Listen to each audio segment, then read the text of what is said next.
Home Hospice. Okay, ladies and gentlemen, we can get started here. Thank you for joining this week's Grand Round. Today our presenter is Jack Clute.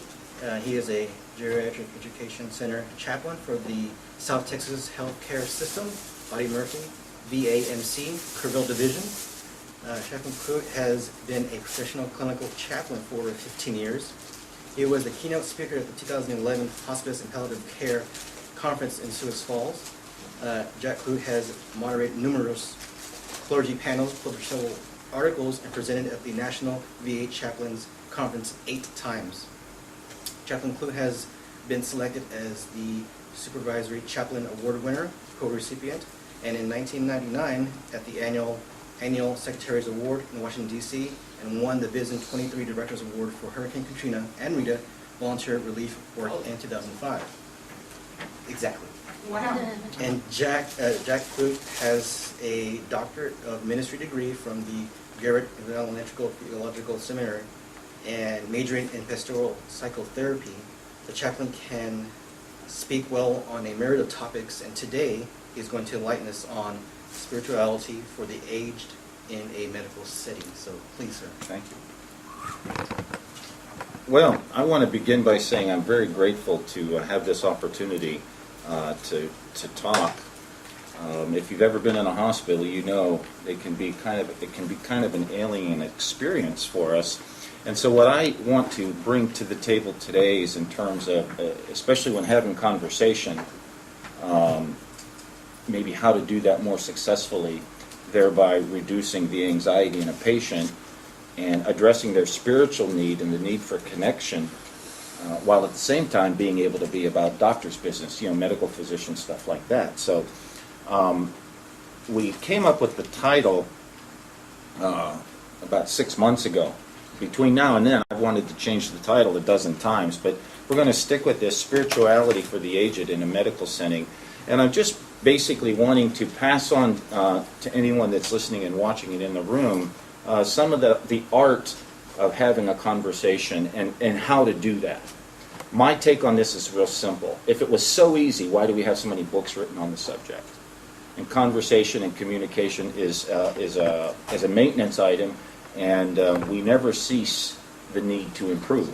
Now, I've been married 34 years, and I can assure you my need to be an effective communicator with my wife is just as important, maybe more important now than it was when we first got started. And so I want to also give you some, as I see it, along the way as I go, some of the implications of effective listening to our patients, and then I'll just give you some literature along the way. Now, in our profession, we do understand that we have increased demands, decreased time, greater numbers, and so, and then all these constraints that we have. I was talking with one of the physicians at Kerrville this morning about this very thing.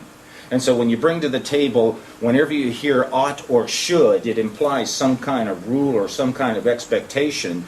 And the literature is replete with telling us, in terms of doctors, what doctors should do and what they need to be doing better. And at the end of the day, I think even a physician can feel quite exhausted. Like, did they get any credit for doing anything right?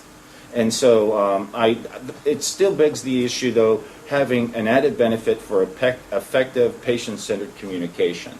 That's the deal here. That's all I'm trying to get across, is just to, again, look at the issue of communication and trying to get a little bit better at it. Now, to kind of help set the stage, do I just use this mouse here? Yes. To set the stage, I want to, this doesn't work.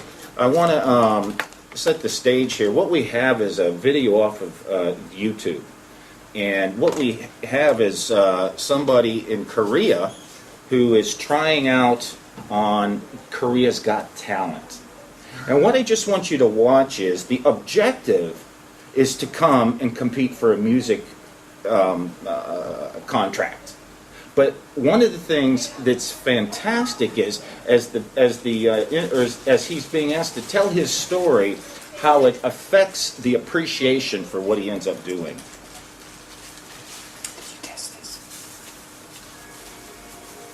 유난히 평범해 보이는 청년이 발음을 준비하고 있습니다. Can we get more volume? 제가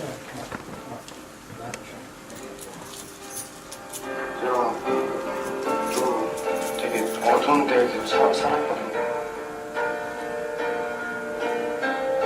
지금도 이렇게 도전한 것도 너무 막 마음이 좀 되게 무겁고 좀 많이 그런데 남들처럼 그 사람처럼 되고 싶어서 노래는 못하지만 그래도 부를 때만큼은 그래도 좀 내가 아는 다른 사람이 이렇게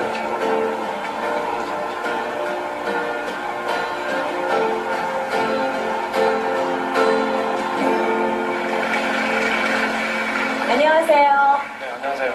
22살 최선봉이라고 합니다. 숨기는 외모로 봐서는 지금 무슨 일을 하고 계신지 가늠을 할 수가 없어요. 네, 그냥 막노동하고 있어요. 새벽에 네. 여기 지원사를 보니까 최성봉 씨 가족상에 아무도 기재가 되어 있질 않아요. 제가 3살 때 고아원에 이게 맡겨졌는데요. 5살 때 고아원에서 구타를 맞아가지고 도망쳐 나왔어요. 그러고서는 그럼 어떻게 사셨습니까? 고아원에서 나오셨으면? 5살 때부터 그냥 껌 같은 거 팔면서 바카스나 이런 거 팔면서 그냥 뭐 그렇게 생활을 했고요. 10년 정도. 누군가와 같이 생활을 했나요? 아니요, 혼자. 혼자 5살 때부터. 네. 거의 한 10년 동안 그렇게 살았어요. 자는 곳도 그냥 계단이나 이렇게 화장실, 공동 화장실이나 이런 데서 10년 동안 거기서 이렇게 뭐 하루살이죠. 공부는 하셨나요? 학교는 다니셨나요? 아니요, 저 초등학교, 중학교 검정고시 왔고요. 학교는 고등학교를 학교를 한 곳을 처음 가봤어요. 대단하시네요. 대단하십니다. 네. 오늘 노래를 보여주실 건가요? 네. 평소에 노래를 즐겨 부르셨나요? 그냥 즐겨 부른다기보다는 하루살이처럼 계속 살았다가 처음으로 좋아했던 게 음악이어서 많이 부르진 못해도 되게 좋게 봐요. 아니, 좋아해요. 네. 노래 들어볼게요.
그냥 최성봉 씨를 너무 안아주고 싶어요.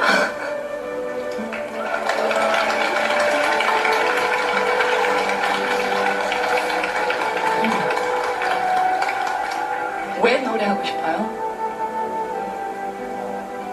제가 어릴 때 좀 많은 사건들이 되게 많았어요. 그러니까 막 어디 팔려가기도 하고 좀 나이트에서 껌 팔면서 이렇게 어떤 사람이 성악하는 걸 봤어요. 근데 나이트는 되게 신나는 노래만 하는데 거기서 되게 진지하게 하는 모습에 그 매료가 돼서 그때부터 좋아했어요. 그래서 성악 쪽으로 가고 싶은 거예요? 네. 네. 알겠습니다. 그 분명히 악기는 그 어딘가 안에 있는 것 같아요. 제대로 배우신 적은 없으시죠? 혼자 그냥 돌아다니면서 이렇게 마스터 클래스 같은 거 있으면 그냥 가가지고 그냥 듣고 공부하고 혼자 하고 그랬어요. 네. 여기서 뭐 어떻게 되든 간에 꼭 그 레슨이 계속 될 수 있도록 어떻게 해드리고 싶네요. 네, 잘 들었습니다. 예, 관객 반응 보셨으면 얼마나 훌륭한 무대를 만드셨는지 아실 거예요. 잘 하셨습니다.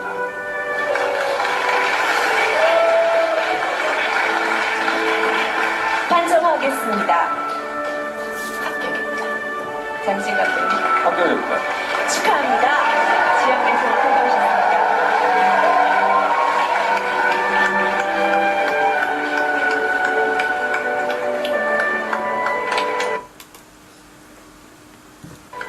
What? How do I? You're supposed to escape. Oh, escape. Escape again. Okay, great.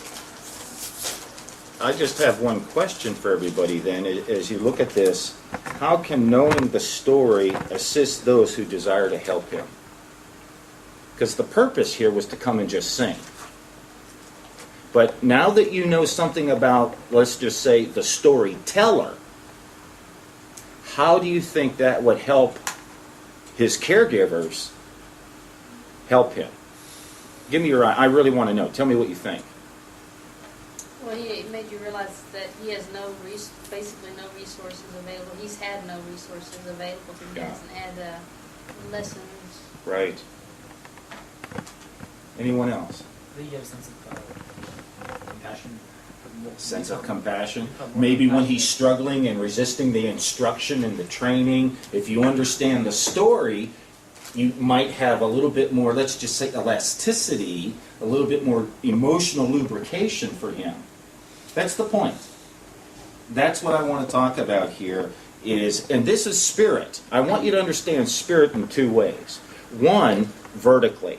That affects the transcendent, okay, life beyond, life after, okay, but also on a human level between one another. Clearly something spiritual was happening between the singer and the judges and then everybody in the room. They all became what? They all became now part of the story. They all now became contributors to one mission. Okay, and it just really inspired me and encourages me to continue on in ministry.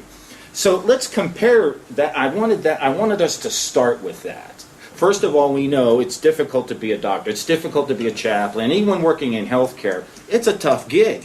It's not easy. And we don't really hear a lot of thanks. I don't see a lot of people lining up every day to tell me how great of a job I've done.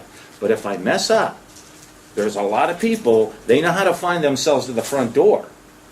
So let's just look at something here. I put this together, okay? What are we admired for?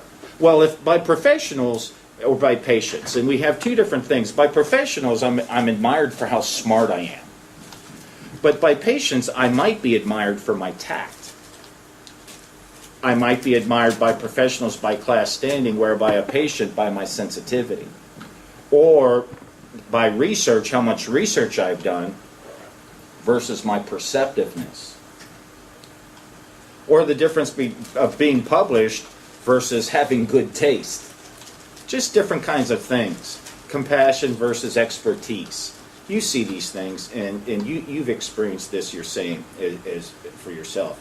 Position versus relationship, income versus generosity. And I was just putting this together, understanding that when I'm a patient in a hospital, and I have been, okay, all of a sudden my shift of what is important changes. I need my doctor to be really smart. I don't want my doctor to be out there staying up all night the night before if he's going to operate on me. But at the same time, I want him or her to be human to me and to understand me as a person. Now, a friend of mine did a research project and he called it First Productions. And the research concluded that in most cases, he's a pastoral counselor, clients early offered metaphors, or the first words that came out of their mouth were usually not the focus, but they have a lot to do with the core issue of the person coming in for counseling.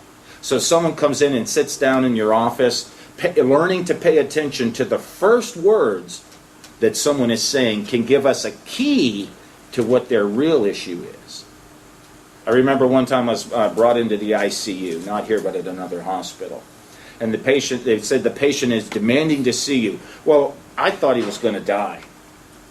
Well, he had had a spiritual breakthrough. He was in there for kidney failure. Okay. And physically, he was declining rapidly. But spiritually, he was thriving. And he wanted me to know that. That was his most important issue at the time. And so what we want to understand here is that learning to pay attention earlier into the visit. Now, I know how it is when you have one patient after another and you're trying to follow up. It's hard to be on your A game every time. And so I'm just proposing here that what if we just got this right if we just increased by 10%? By 10% we got better at listening, because what Kirk is talking about here is if we can listen to these first words that someone is saying with an interaction, that we can tap into some healing energy. We can use those first words as a key to help guide us in our interaction with them. Now, we see here, especially with talking to the elderly want to talk. They want to share their story. I cannot sit down with my father or with my mother-in-law without hearing a story. And now you have parents, how many times have you heard that story for the 15th time? You know, in Scripture, when a story is shared over and over and over again, the author's trying to get across the point. In other words, this is important. Pay attention. And so what we want to do is to treat elderly people with respect and not as little children. And I even notice in the way we use the tone in our voice how it can change, and yet speaking to them as a mature man or mature woman with the overarching goal is to keep the line of communications open. So just because I know someone's come to see me for a year doesn't really mean I know them yet.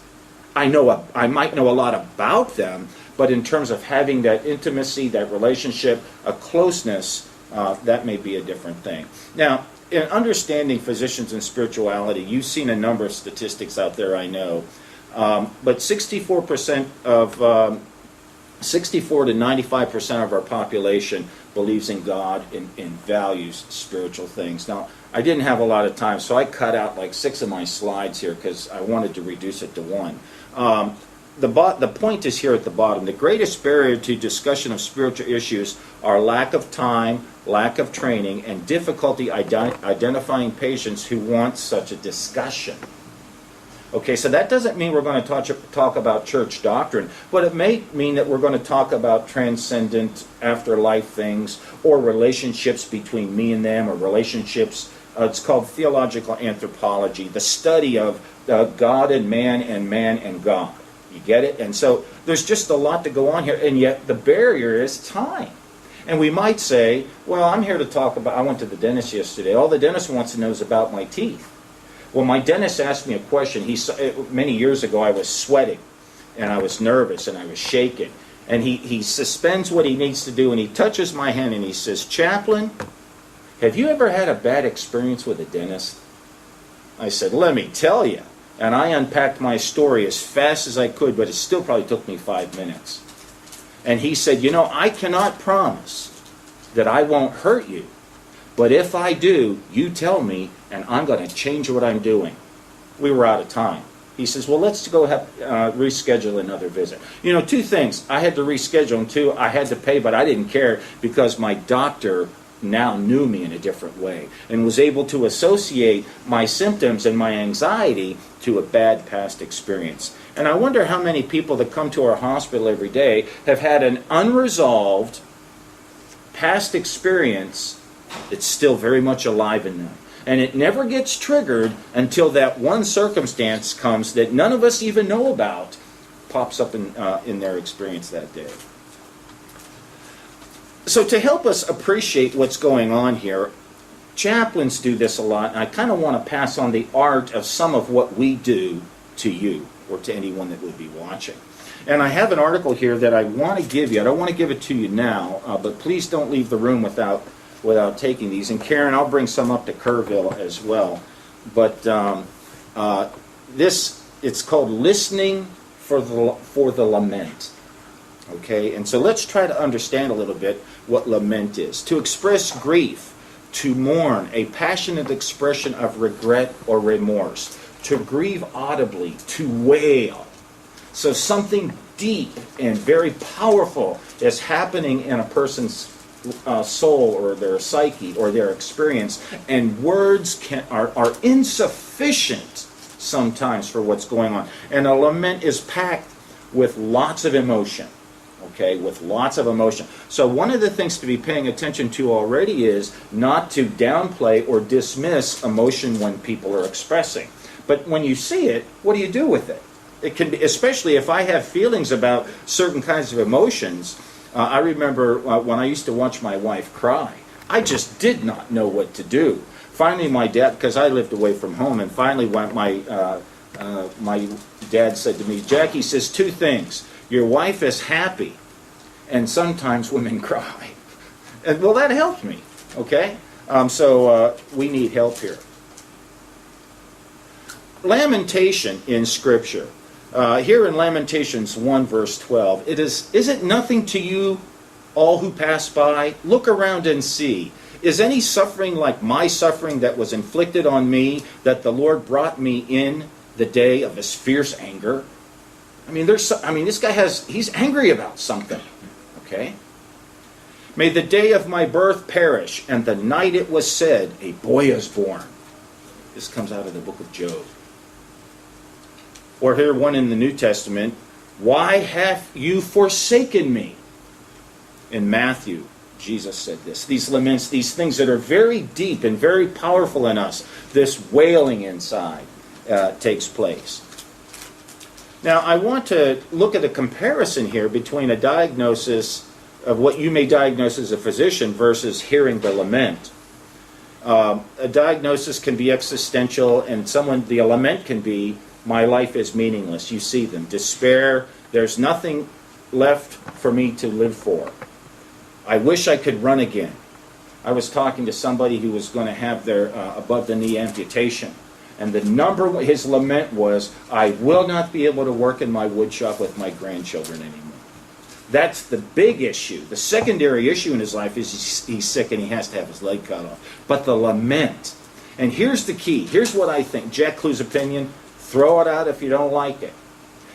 My opinion is, if you will dial in and connect in a positive or an effective way with the lament of a patient, you will have a bonding that will be so strong that the literature shows this, that patient compliance will increase. Why? Because they believe you care about them. If they believe you care about them, they're more likely to follow your instructions. I wish it was that way when I was asking my kids to clean their rooms. Now, we're going to look at a lament on a DVD. And somehow I've put my notes for this somewhere else.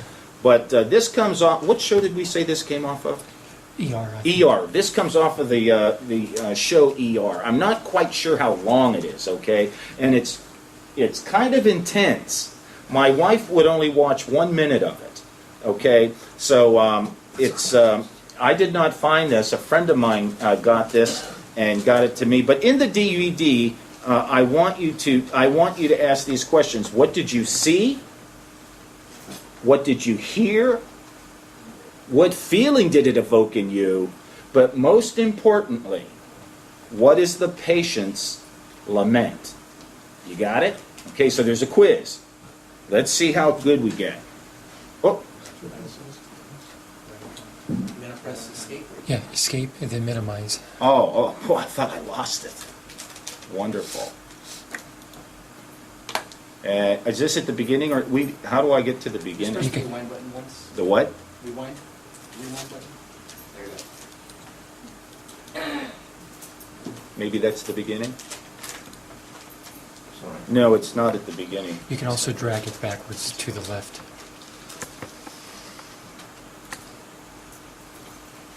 Just press play. Victim of killing the cop.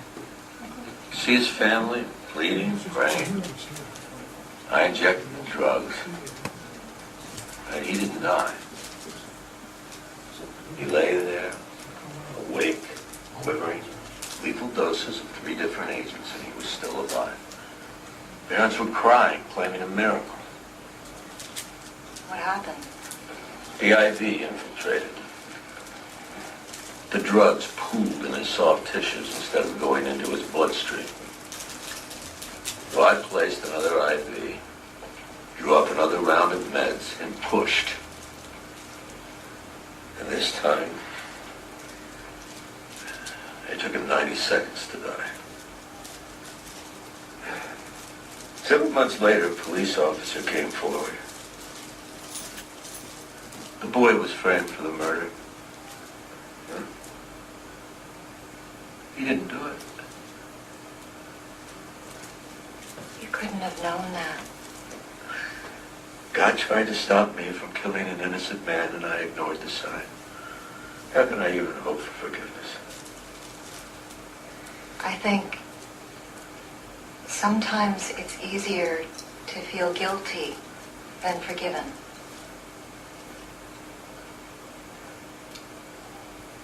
Which means what? That maybe your guilt over these deaths has become your reason for living. And maybe you need a new reason to go on. I don't want to go on. Can't you see I'm old? I have cancer. I've had enough. The only thing that is holding me back is that I am afraid. I'm afraid of what comes next. What do you think that is? Oh, you tell me. Is atonement even possible? What does God want from me? I think it's up to each one of us to interpret what God wants. So people can do anything? They can rape, they can murder, they can steal all in the name of God, and it's okay? No, that's not what I'm saying. Well, what are you saying? Because all I'm hearing is some new age, God is love, one-size-fits-all crap. Hey, Dr. Truman. No, I don't have time for this now. Greg, it's okay. I understand. No, you don't understand. You don't understand. How could you possibly say that? Now, you listen to me. I want a real chaplain who believes in a real God and a real hell. I hear that you're frustrated, but you need to ask yourself... No, I don't need to ask myself. I need answers. And all your questions and your uncertainty are only making things worse. I know you're upset. God, I need someone who will look me in the eye and tell me how to find forgiveness because I am running out of time. I'm trying to help. Well, don't! Just get out! Get out! Get out!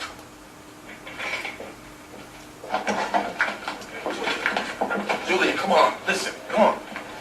Come on, the guy's just freaking out. He didn't mean what... Okay. And do I go up here? Yeah, also it's on the bottom. You can click it where it says P. P for Oh, okay. purple. Let's minimize. So, Just once. what did, let me, whoop. What did you, let me get to my questions. What did you see? Someone tell me. Karen, if you're out there, go ahead. But anybody, what did you see happening? There's a dying man with a lot of... Captain Reed up at Kerrville, and I saw the man disconnect from the tablet. Okay. There was no connection. Okay, let's break it down. So you're right. What else did you see others? He was, okay, you saw an angry man. What else? Tell me what you saw. We're in a hospital room. What did you see? He's in a hospital room. He's obviously very sick. Yes. And I guess what they're trying to convey is that it's his last moments of life where he has limited time to live. Okay. And he feels that he did an immoral act. Okay. So what did you hear then? Give me everything you heard. He said that he murdered someone. He murdered someone. He murdered someone, and he's dying, and he has to resolve that before he dies. Okay. And I think he's in distress. Say that, Karen? He's in distress. He's in big time distress. Yes, I ma'am. think also he got a lot of spiritual pain, and it's kind of hard to know because apparently he's a highly educated man. Yes. He got a very strong preconceived views of maybe who God is or what God does and how God does procedures in forgiveness. Right. So he's trying to come and find in his model of understanding his spiritual pain how to resolve that. And I don't know, what I hear is that he wanted a little bit of a quick fix and wanted to hear it from an outside person, and he got frustrated because the chaplain methodology of getting him to process this is not what he wanted to. Uh-huh. What did you guys feel when you were watching this? I've watched this 50 times, and I feel tight. Absolutely. What do you guys feel? I felt sorry for the chaplain. Exactly. Okay. I feel anxious. I felt sorry for the Anxious, man. yeah, that's, Anxious. But what did you feel about you? You felt anxious. I felt that he's like raging against his own demon. Like, Okay. he Well, let's is. not analyze it. Don't analyze it. Don't go to your head. Stay in your gut. What else did you feel? That rage just makes you feel uncomfortable. What'd you say, ma'am? Uncomfortable. Uncomfortable. When somebody's yelling like Yeah, my that. hands were sweating. Yeah. Yeah. Anything else? I felt for the chaplain. Okay. I could feel her frustration Uh-huh. trying to reach out to him, but he was pushing her away. What was the patient's lament? Or maybe there was more than one. No, he got more than one. So, but what was the I lament? am in emotional suffering. I'm suffering and I'm running out of time, and I have dead skeletons in my life that are smelling really bad, and I cannot get rid of those. This is what I I hear heard. that. I'm so. I think he was scared. I heard Why that was he scared? That he was going to die. Well, okay, he's going to die, but why? What's the big deal? People die every day. He was guilty. He's guilty, so big deal. People are guilty every day. You're getting to it. Huh? Fear of punishment. Boy, I'm preaching at you now. I gotta watch it. Exactly. And that's what she wasn't getting. I wrote it down as soon as he said it. God tried to stop me from killing an innocent man. That's the lament. And she didn't get it. And I felt bad for her. Have I ever been yelled at like this? Yes, in a vet center. I didn't get it. And he had no time for her anymore. Why? Why? I look at this great expectation. You know, there's two people in a room. One should know and the other's asking, who's who? She didn't deliver for whatever reason. All I'm getting at here is the lament. Is if we can connect on that level, that is a spiritual thing to do. And you don't have to be a chaplain or an ordained person to do that.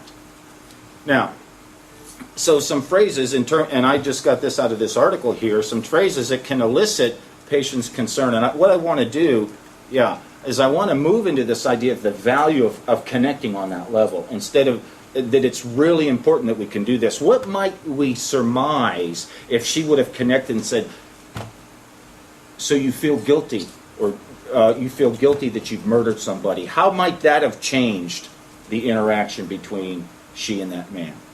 We're guessing here. What do you think? So you're saying that she would have used it? If she would have connected and got the lament and nailed Oh, it, I see. how could that have changed the interaction? He might have agreed and wanted to hear more Yeah. from her. Right, the gap that was getting wider and wider possibly would have narrowed. that I connect. think you're talking about resistance. The resistance goes low and the empathy deal, so he maybe would have softened his heart and weep more, and versus you are somebody that doesn't know, that understand. No, the conversation was over, basically. Yeah, and here's the other thing about the lament in Jack Clue's opinion. Karen, I'd be interested in what you think. Is people may not always be able to fully identify clearly their own lament. That's why this is an art. Okay. Karen, what do you think? Well, I think one of the keys, too, is that she said, I understand. And it was evident from his point of view that she did not. Right. Yeah. And so, to me, that was a real pivotal part of the interchange. Mm-hmm. She claimed to understand, and he felt like that she was missing him completely. Yeah. And that enraged him. Yeah. Yes, ma'am. I like what Karen says. Is Karen a chaplain? Yes. Okay. Something that usually what I try to avoid is that little phrase of I understand. It would have been more helpful if she would have said something like, can you tell me more about that? You hear God. There it is. Oh, it's there. I'm sorry. You did great. Yeah. You Can you passed. tell me more? Because that also, again, connected versus the typical, like, I have used the I understand. Don't take me wrong, and I have been in trouble because the I understand doesn't take you anywhere. But that piece of, wow, and I don't know, you talk a lot about the words. I will add that sometimes patients don't talk, but you Right. sense their Right. anger in their body language. Right. And they use very little words. So what you are dealing with is, you seem very tense, or this is making your red face. Tell me why. Mm-hmm. And we ignore the body language. Right. Yeah, and keep in mind now, you got other patients outside the room waiting to get in here and go through the very same kind of thing. So we, in the real world, we don't get the benefit of just stopping everything and working this through all the way to the end. I'm very aware of that. But let's go on. Spirituality is the aspect of all humanity that refers to the way individuals seek and express meaning and purpose, and the way they experience their connectedness to the moment, to self, to others, to nature. Now, clearly, there's lots of definitions on spirituality out there. This is just one of them. And what it talked about here is the idea of connectedness. Two souls that don't know each other at a critical moment in time, is it possible that they can connect? And I'm saying, yes, it's possible. Here's spiritual distress defined, occurs when individuals are unable to find sources of meaning, hope, love, and connection in life, or where conflict occurs between their beliefs and what is happening in their life. And that, to me, describes pretty well that one scene in the show ER, where the guy, murder was wrong and should be punished in some way. But I think he was also struggling, is there any hope for forgiveness for me? Now, we never got to any of that because they didn't connect. I wonder if it's possible that our patients, not all of it, but as part of non-compliance, that they don't really buy in, or they're not really convinced, or they're not connecting yet with whoever's prescribing stuff. Just a thought. Doctor-patient communication at end of life. I found this. Cancer patients tend to disclose fewer than 50% of their concerns, which leads to further physician inaccurate assessments of patients' distress. So clearly, communication is a two-way street. I, as the doctor, don't want to beat myself up all the time by saying, oh, I never get it right, if my patient isn't telling me what's going on. And so, have you ever danced with a porcupine?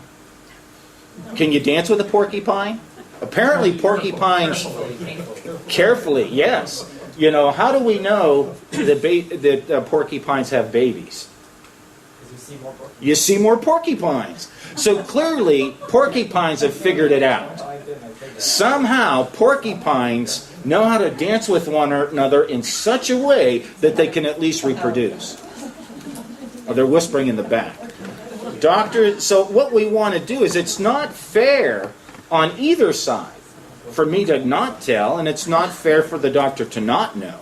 And so what can we do about this? Doctors dealing with dying patients are not objective observers. They are in the room and they are experiencing this interaction also, and it affects them. Yes, ma'am. So they don't disclose. I don't know. I didn't read the article, but they didn't disclose it because they feel that if they disclose everything, maybe they will die faster, or they didn't disclose it because our settings are so poorly patient-centered care that they just feel the doctor only cares about my treatment. I think those are good questions, and I don't know the answer. Okay, to that. This is what I got. This is the gist of it's just the idea, and that if we could just improve that by 25%, we're going in the right direction. You know, in terms of, and what my reach here is making a reach between what patients are withholding versus, and coupling that with, if we could connect, would they reveal more self-revelation. Here are some questions that came out of some literature that could promote connection, and different things that you were saying you've tried and that we could all try. What was a crucial turning point in your life? What is it like to feel the way you do? My father's a quadriplegic. He broke his neck at age 74. And he was a journeyman mechanic. I went to visit him just a month ago. He's been in this state now for 6 years, and now he's just a bowl of Jell-O, and his arms are atrophied, no movement. He cannot even move his head without assistance. And I asked my dad this question several times, but only now, after several years, will he even talk. And I said, Dad, tell me how your life has changed. I can assume that I know. I know how my life has changed because of my dad's situation. But for a man that's used to traveling all over the United States, now he can't even fluff his own pillow. Life stinks, for him.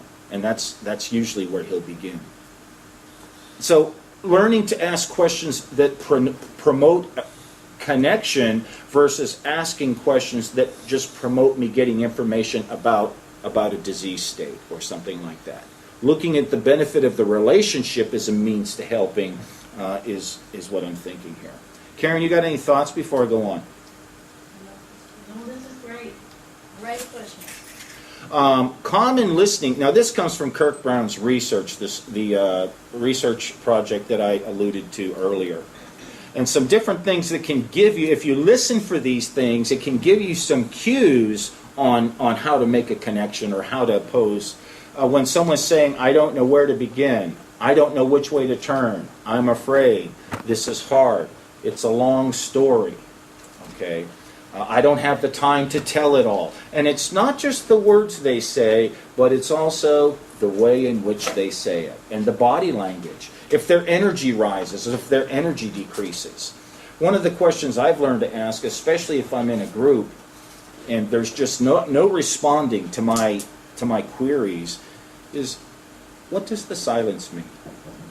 Silence doesn't necessarily mean that they're not involved. I mean, it could mean a lot of things. And so now I want to talk about the elephant in the room. What is the silence? And let everybody in the room interpret that for me, or maybe translate it for me, and then we move from there. These are just some things. This can be made available to anybody that would want it. It's not original with me. Let's go on. Now, here are some strategies that for listening that pastoral caregivers typically have. And I just want to pass it on to you. And in terms of guiding is where we would offer direction. And maybe as you look at this list, you can decide, where you see yourself here. But guiding, offering direction, feeling like the primary idea is to offer advice, and then sustaining is being supporting or nurturing or just loving someone. Scripture in Ecclesiastes chapters 3 says there's a time and a season for everything. And so what I talk about here is, what time is it now? Okay. What is needed now? And one of the things that I'm looking at here is encouraging conversation, seeing that the narrative, the patient's story, is part of the medical care, is part of the treating of the patient. Healing is a change to improve. increased functioning, which might be where you see yourself primarily, or idea reconciling. Chaplains see themselves as mending relationships individually between each other, between them and God, a lot of different kinds of things. And so these are just strategies that I want to throw out to you to consider. So what are some options here? A couple of things. One is when you see that somebody has these, in the case that you talk about, you see this tenseness and whatever, and I don't, and they're just not responding and they're not talking. You may want to just stop, pause, and consider adjusting the treatment plan to include another kind of care that you may not know how to do, but it's one of the things that I'm glad to be here, and that's referred to a chaplain. But what you're going to now is pass on that you can give to the chaplain, if you have it by that time, the patient's lament. So if you were going to write a consult from that scene in the ER of the patient dying, and if I'm correct, the patient's lament is, God tried to stop me from killing an innocent man. I mean, think about the kind of consult that you would write to the chaplain, so that when he or she takes that consult, she knows where to begin. But then on top of that, asking that the chaplain would respond to you, and that hopefully you really want to know what's going on, and saying someone's going to take care of it. I hate it when I have to take my car to the tire guy, and then I got to take my same car to the windshield guy, then I got to take it over to the engine guy. It's really great when I can go to one person or one institution. I call that the Ford dealer. But I have a question for yes. that ER clip. Did you see it before that? In what the physician actually told the chaplain before? What happened? Oh, when someone refers to me? No, in that ER clip. Because you're saying that it would have been much more helpful if the doctor would have prepped the chaplain and said, this guy did this before, this clip. Or it was just like, man, just go and you figure out. Oh, so you want to know how that turned out or what happened before? Yes. I don't know. All I have is that clip. That clip. Yeah, I don't know how the chaplain got in the room.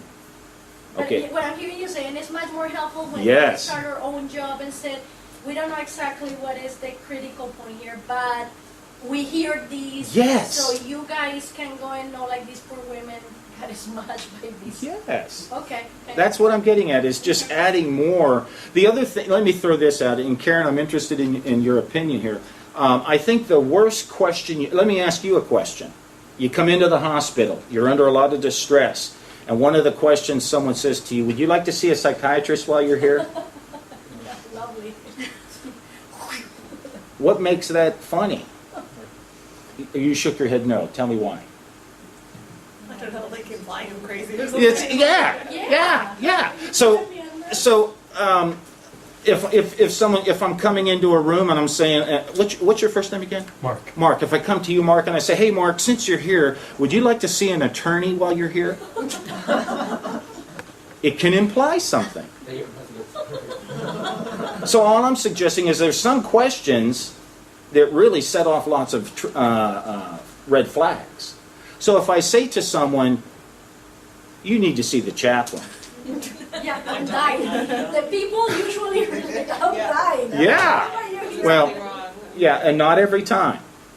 But it's in my opinion that in healthcare, many people, physicians, most people, patients associate chaplaincy with end of life only, instead of the health and wellness aspect.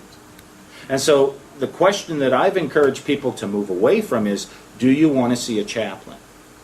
Versus saying, let's just say, that guy in the ER, you say, we don't have time, it's an emergency room, it's not an operating room, someone else needs this space. You say, we have a specialty, assuming that interaction went well, we have a specialty that takes care of that, and I would like to refer you to them if you would be willing. Can I do that?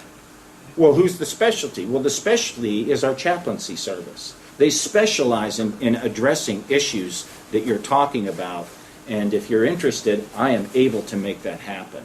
Which is different than saying, do you want to see a chaplain? Because have you ever had a bad experience with a dentist or an auto mechanic? Yeah, so if I've had a bad experience with an auto mechanic, and now you're asking me, you want me to go see an auto mechanic, I might say yes to you, but then I not go to the appointment.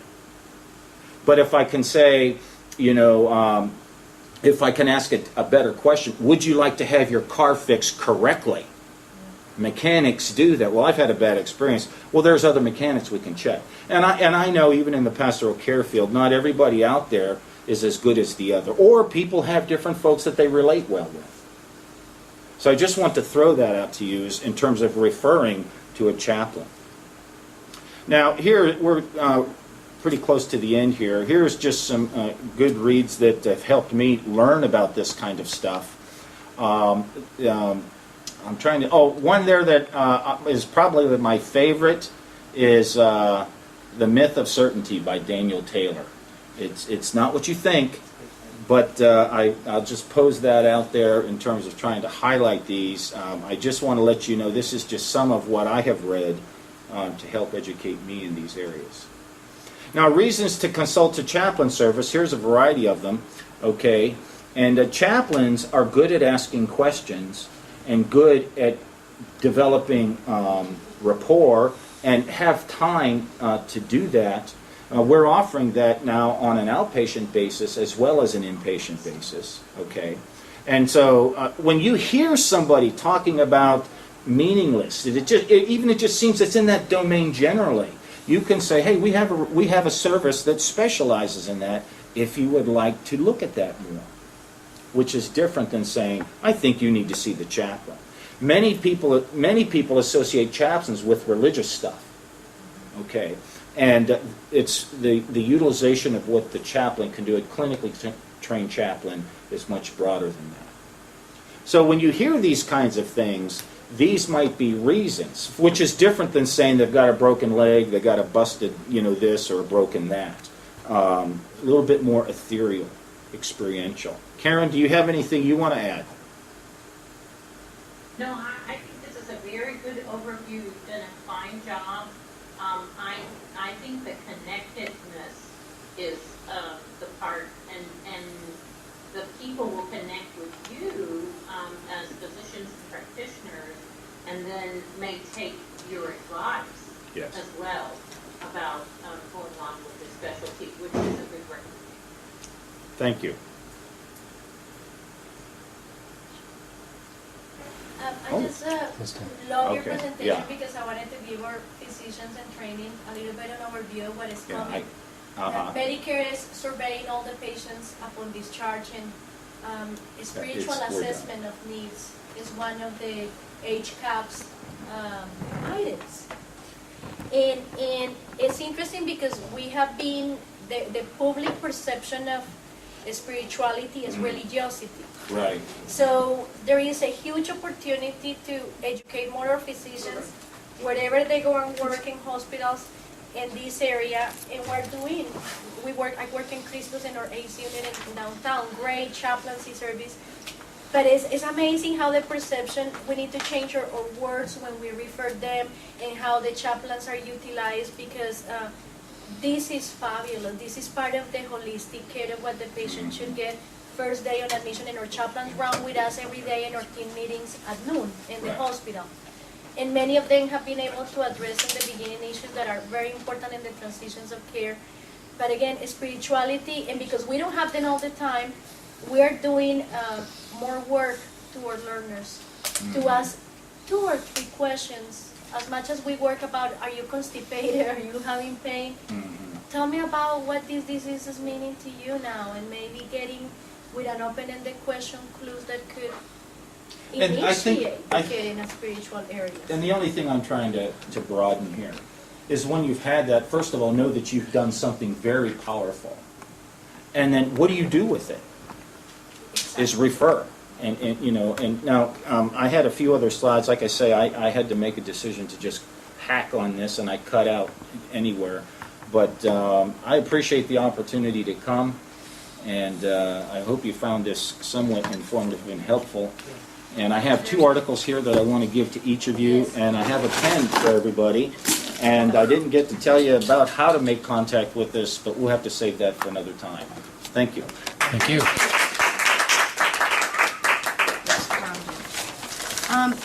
I'm interested in the other resources that you have. Do you mind to share it with me? Because do you give it talks outside the Oh, I would love to. You Yeah, do? it's a way Because we can bring you. Where do you work at? It's Cristo Santa Rosa. Okay. Yeah. But I love because you're a good teacher. The Oh, thank video, you. Okay. the engagement, that's what we like. Okay. People really. Oh, let's make that happen. So that will be great. And again, we're trying to build. I did. I took 2 copies. Okay, So good. if there are left, I will take them and take it to my teams Okay. because we have a resource book for the A's. But Okay. great Hey, work. God bless you. Appreciate it. Thank Thank you. No, I understand.